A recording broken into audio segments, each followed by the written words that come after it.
Hello বন্ধুরা, রাধে কৃষ্ণা। তো আজকে আমি শিবরাত্রির দিনের ব্লগটা আমি রেডি হয়ে গেছি, সুন্দর করে রেডি হইয়া বিকালবেলা আমরা গেছি। আমরা সামনে একটা সিদ্ধেশ্বর মন্দির আছে, অনেক জাগ্রত মন্দির।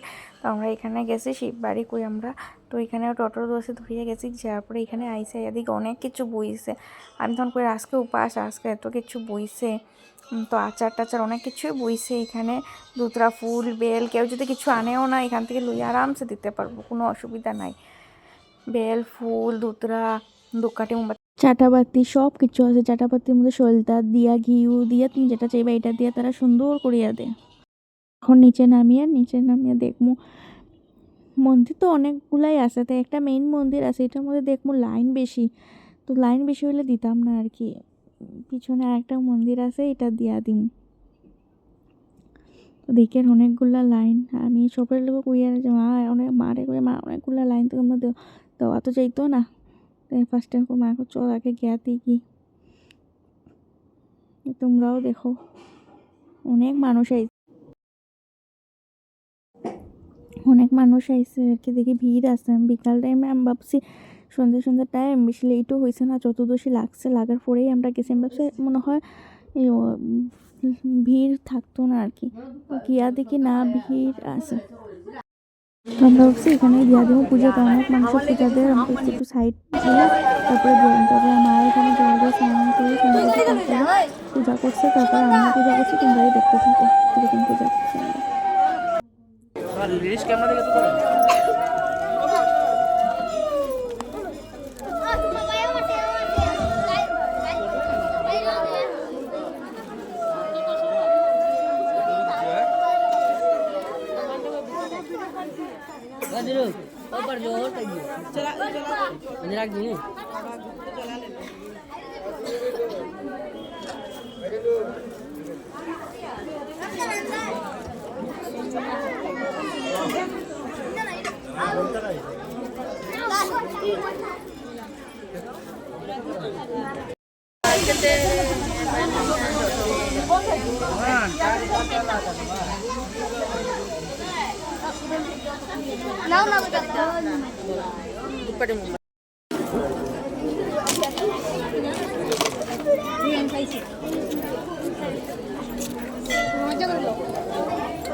প্রসাদ ঠাকুরের পূজা করে গেছে, তার সঙ্গে এটা